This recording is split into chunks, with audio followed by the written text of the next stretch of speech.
Herkese merhaba. Bu seride biliyorsunuz büyük fikirleri ilham veren zihinleri ele alıyoruz. Bugünkü konumuz ise hani derler ya nereden nereye? Albert Einstein'ın o akıl almaz bilgeliğini alıp bildiğimiz girişimcilik dünyasına uygulayacağız.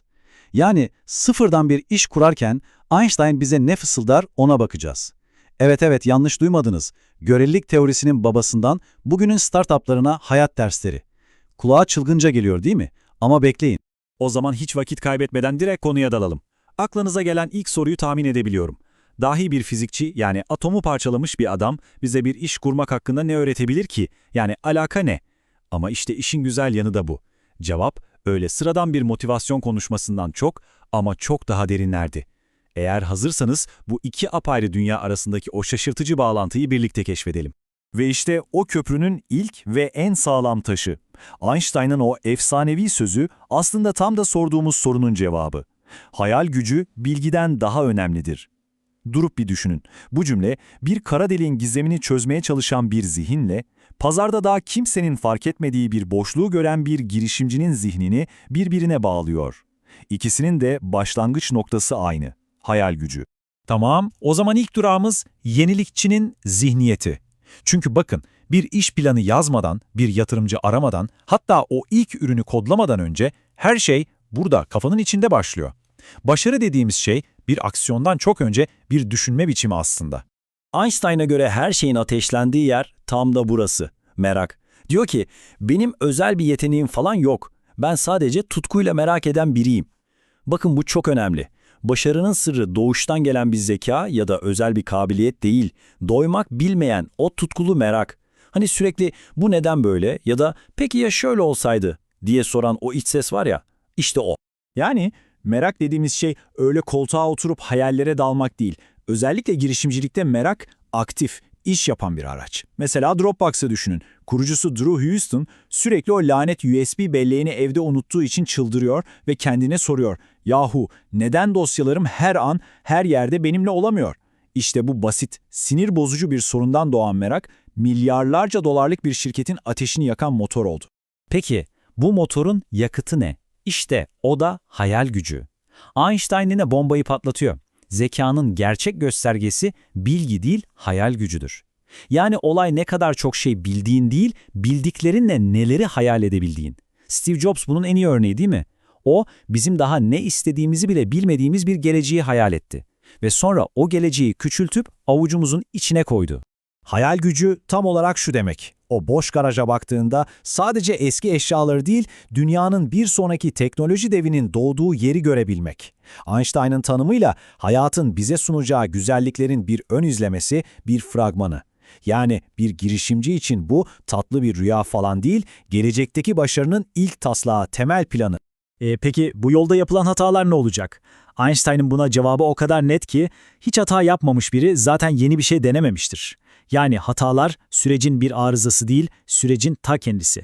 Hani Silikon Vadisi'nin o meşhur fail fast yani hızlı başarısız ol kültürü var ya, işte tam olarak bu felsefeden besleniyor. Piyasaya sürdüğünüz o ilk versiyon ürün, aldığınız her olumsuz yorum, bunlar başarısızlık değil, bunlar veri, paha biçilmez birer veri. Çünkü müşterinin neyi istemediğini öğrenmek, en az neyi istediğini bilmek kadar kıymetli. Tamam, zihniyeti doğru yere kurduk. Harika. Ama şimdi artık icraat zamanı. Çünkü en parlak fikirler bile eyleme geçmedikçe bir hiçtir. İşte bu bölümde o büyük hayalleri alıp elle tutulur gerçeklere nasıl dönüştüreceğimize, yani dahinin yöntemine bakacağız. Fikirler müthiş, evet. Ama tek başlarında kirayı ödemiyorlar değil mi?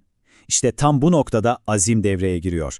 Einstein'ın bu konudaki tavsiyesi de harika bir metaforla geliyor. Posta pulu gibi olun ve başladığınız işi bitirin. Ne kadar basit ama bir o kadar da güçlü bir ilke. Peki ne demek bu posta pulu prensibi? İki basit kuralı var. 1. Hedefine yapış. 2. Varacağın yere ulaşana kadar asla bırakma. Aklınıza hemen KFC'nin kurucusu Albay Sanders gelsin. O meşhur gizli tavuk tarifini birine kabul ettirene kadar 1000'den fazla restorandan ret cevabı almış. 1000'den fazla. İşte posta pulu olmak tam olarak bu. Hedefe kilitleniyorsun ve o kapılar yüzüne ne kadar sert kapanırsa kapansın, doğru adrese varana kadar o zarfın üzerinden ayrılmıyorsun.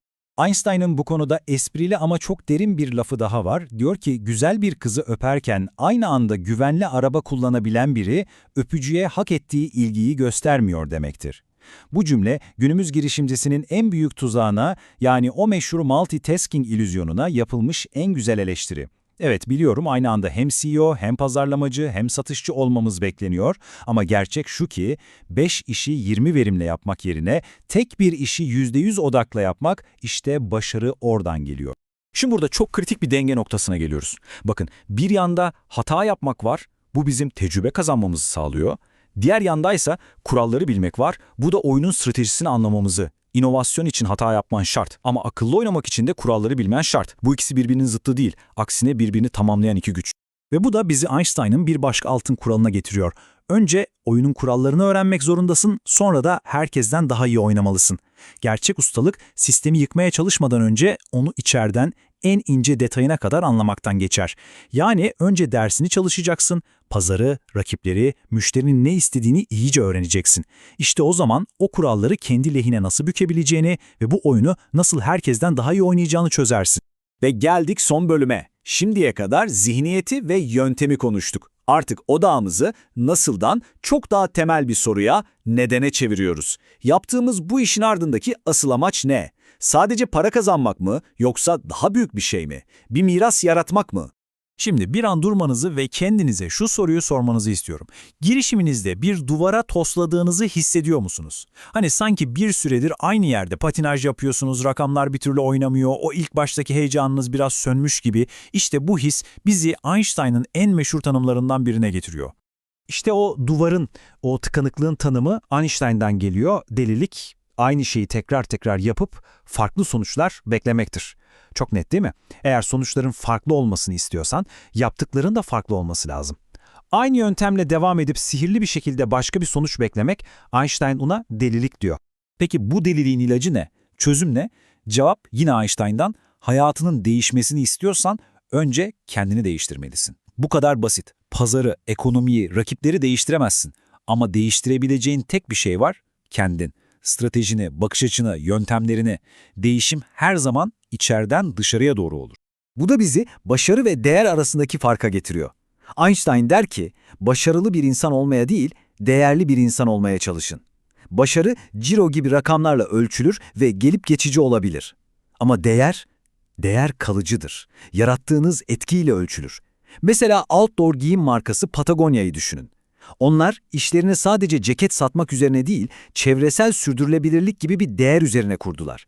Ve finansal başarı bu temel değerin doğal bir sonucu olarak, bir yan ürün olarak geldi. İşte bu bir mirastır. Biliyorum, girişimci olarak aklımız hep gelecekte. Bir sonraki yatırım turu, bir sonraki ürün. İşte Einstein'ın buna da bir sözü var. Geleceği asla düşünmem, o yeterince çabuk gelir. Bu geleceği planlamayın demek değil. Bu anı kaçırmayın demek. Sürekli bir sonraki adımı düşünmek yerine bugün, tam şu an neyi daha iyi yapıyorum, neye değer katıyorum diye sormak.